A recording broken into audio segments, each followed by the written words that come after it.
Hey y'all, it's your girl Millie Chun. Let's get into some hot topics. Let's go. First off, I feel like after one day of not being here, we need to catch up. So we're gonna catch up today at 2 o'clock on Millie Chun TV. So I'll see y'all then. We're gonna get into this today. 23-year-old charged in this domestic situation, a beloved Birmingham football coach. Baby, he was not so beloved. So, baby, the comments is tough, and we're going to talk about it. But this Kennedy says she going to say what she got to say, and then she going to leave it alone. Because people kept saying that the guy who unalived him should have walked away. But that was his house. He had come home from work. They're saying, allegedly, that the coach climbed through the window so he wouldn't be on the ring cam, which means that he was wrong. But he knew he was wrong because he left his wife and his kids at home, right?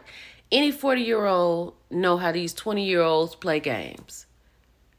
And it's a sad situation, but in the moments, do you know how traumatized this boy was to walk in and see his girl with another man in his stuff after getting off work trying to provide for his family? Things happen. Child, this right here got the people in an uproar. So Lil Jon had posted this hashtag Gym Life, and people are so confused because they try to figure out, is this Lil Jon? Like, who is this man, Hoppo? But he posted it. I can't tell. Is this Lil Jon? Y'all go over there and let me know. And at 2 o'clock, y'all let me know who this is. Because I feel like it's Lil Jon. It's on his page. But this is a transformation, honey. Shout out to the Uncut Child. So they're saying RHOA is filming, right? I think they started filming last week. Drew Sidora is reportedly working on a second album. Now, I'm not saying this is too early, but I'm asking, is this too early? Because although her first album is very good, like, I haven't seen Drew do any more work on it. I mean, I don't follow Drew like that. Is she out here pushing the other album instead of just putting songs on photos from the first album? Like, shouldn't she be really pushing it? And I'm not saying do a Cardi B and wait a decade and a score to put out another album, but is this kind of early? But she has a talent. Let's keep going. Child, Ulta Beauty has officially cut ties with Target. Y'all know when y'all used to go into Target and you can go in this one little section and it'll be like a whole little Ulta with all these mini things and these things you just need real quick? Well, honey, they're closing that. By 2026, they're going to all be out of there. Shout out to the Neighborhood Talk. Like, this is a big deal. You know what I'm saying? I'm sure this brings a lot of revenue because who doesn't go in the store and like, oh my God, I need some face wash. Oh my God, I need a lipstick. You're not gonna be able to do this anymore. Not from an Ulta in a Target. Oh my goodness.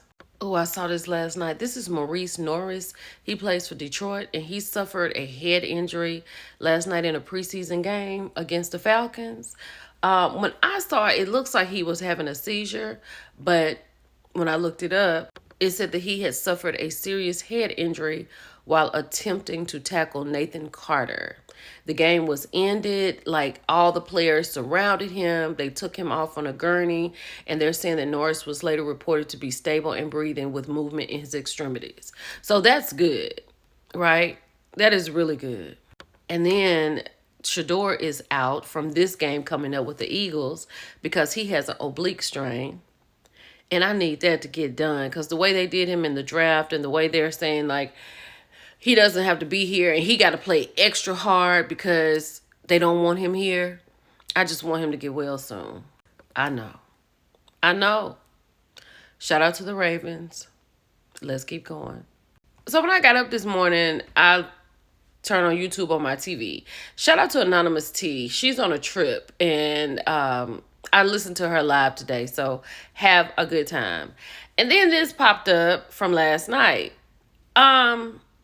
I watched a little bit. I fast forwarded through some, and there is some things I want to talk about. I do have a point to make about this. But this whole situation, when I watched Heart and Hustle Houston, this was at the end of the show. Like, it was literally, I don't even know what time the doggone show comes on, because Love and Marriage Huntsville is inside Hustle Houston, right? But this situation was crazy. We might touch on it today. Lastly, yeah, I was watching Good Times, and I was like, you know how stuff comes back around? Baby, this is Ken, Trish, and Marquez. Do you understand me? JJ walked so Ken could run. Y'all remember Val? I think that's her name. Val was, she was married. JJ was seeing her, and he had gone over there, and her husband was showering and stuff, and tapped her on the behind and gave her a kiss before he left. JJ got an ulcer, and then he was like, "Lil Val, you're going to have to make a change. You're going to have to choose. You're going to choose me or your husband. Like, it's going to have to be one of the two." She was like, "I can't do that right now." Kid, JJ ran so you could walk, sir. It was JJ put her out for me. But I'll see y'all at 2 o'clock. It's your girl, Millie Chun. Bye, y'all.